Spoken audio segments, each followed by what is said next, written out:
राजस्थान के नागौर में सोमवार को एक बड़ा राजनीतिक व प्रशासनिक घटनाक्रम हुआ। पिछले 2.5 सालों से एक दूसरे के भयंकर दुर्विरोधी बने हुए नागौर के सांसद हनुमान बेनीवाल व खींवसर के विधायक रेवतराम डांगा एक साथ बैठे।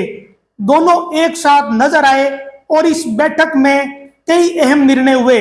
ये खबर जरूर चौंकाने वाली है, लेकिन प्रशासनिक व्यवस्था ऐसी है कि सांसद विधायकों को इस बैठक में बैठना पड़ा। और इस बैठक में, जिसे डीएमएफटी की बैठक कहा जाता है, इसमें जिला कलेक्टर अरुण कुमार पुरोहित ने इस बैठक की अध्यक्षता की।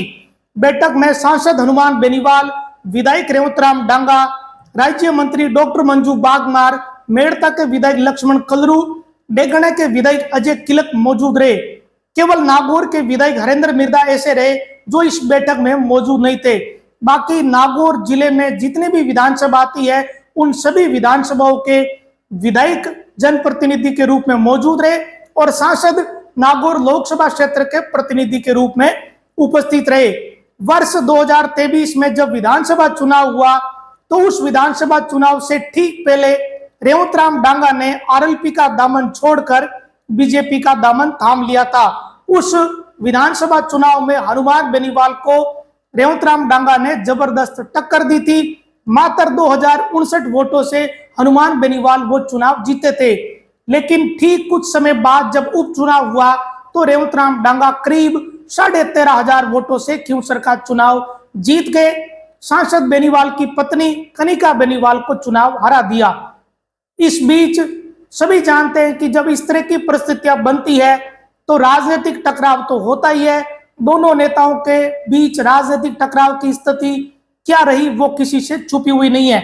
दोनों ही एक दूसरे के धुर विरोधी माने जाते हैं। किसी ने नहीं सोचा होगा कि किसी मंच या बैठक में ये नेता एक साथ भी बैठेंगे, लेकिन आज सोमवार दोपहर में ये परिस्थिति बनी। नागौर कलेक्ट्रेट में आयोजित हुई डीएमएफटी यानी डिस्ट्रिक्ट मिनरल फाउंडेशन ट्रस्ट की बैठक, जो गवर्निंग काउंसिल की बैठक है, इसमें सांसद बेनीवाल के साथ कुछ ही मीटर की दूरी पर रेवतराम डांगा भी मौजूद रहे। बैठक की अध्यक्षता कलेक्टर ने की। सांसद बेनीवाल के साथ प्रदेश की पीडब्ल्यूडी राज्य मंत्री मंजू बागमार भी विधायक जाइल के तौर पर उपस्थित रही और इस बैठक में कई अहम फैसले भी लिए गए। इन विधायकों, सांसद और जो अधिकारी है, इन सभी ने मिलकर जिले के विकास के लिए फैसले लिए हैं। बैठक में इन नेताओं के अलावा खनिज विभाग के एमई, सीएमएचओ, शिक्षा विभाग, पीडब्ल्यूडी, पशुपालन और वन विभाग के अधिकारी भी मौजूद रहे, क्योंकि डीएमएफटी की बैठक में इन सभी की मौजूदगी जरूरी है। अब डीएमएफटी को लेकर सरकार ने पिछले महीनों में कुछ बदलाव किए थे, कुछ चीजें निर्धारित की थी।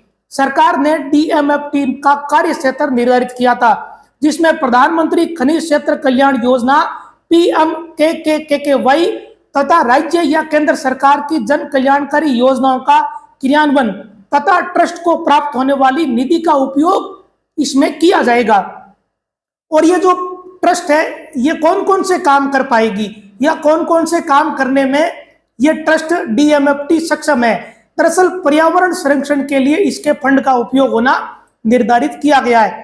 नागौर जिले में जितने भी खनन क्षेत्र है, जहां से खनन निकलता है, जो कंपनियां नागौर में लगी हुई है, जिनका टैक्स खनन विभाग को, खनिज विभाग को रेवेन्यू के रूप में मिलता है, उसका एक हिस्सा डीएमएफटी में खर्च होता है।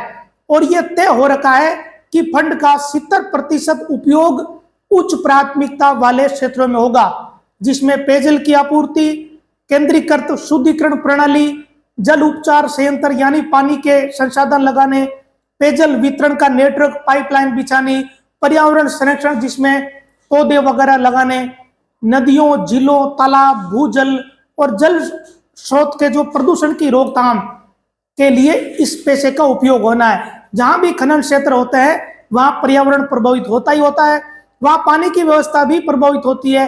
ऐसे में इस खनन क्षेत्र के पैसे का उपयोग भी इसी तरीके के कामों में किया जाता है, जो खनन क्षेत्र से प्रभावित क्षेत्र माने जाते हैं। विशेषकर पर्यावरण संरक्षण, जिसमें वायु, धूल प्रदूषण, ये सारे प्रदूषण आ जाते हैं।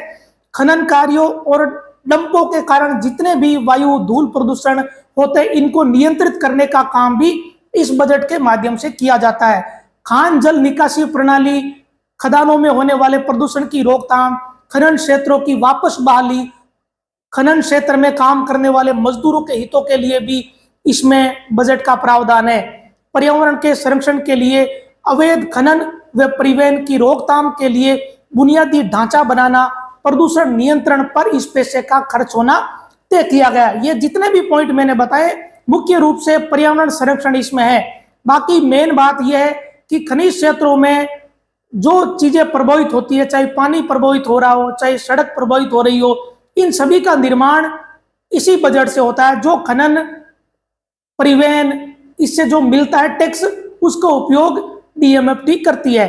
और नागौर की डीएमएफटी का पिछली बार भी जो बजट का उपयोग हुआ था, और इसमें बहुत बड़ा बजट होता है, लाखों करोड़ों रुपए का फंड आता है, जो हर विधानसभा क्षेत्र में विधायक और लोकसभा क्षेत्र में सांसद ये मिलकर प्रस्ताव बनाते हैं अधिकारियों के साथ, और उन प्रस्तावों पर सहमति बनती है, फिर रुपए जारी होते हैं और क्षेत्र में काम होता है। जहां जहां खनन क्षेत्र है वहां सड़क निर्माण के लिए भी पैसा खर्च होता है, स्कूल के कमरे बनाने के लिए भी पैसा खर्च होता है, वहां पानी की पाइपलाइन डालने के लिए भी इस फंड से पैसा खर्च होता है।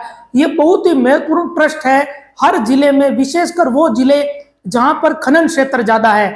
तो नागौर भी खनन क्षेत्र वाला इलाका है।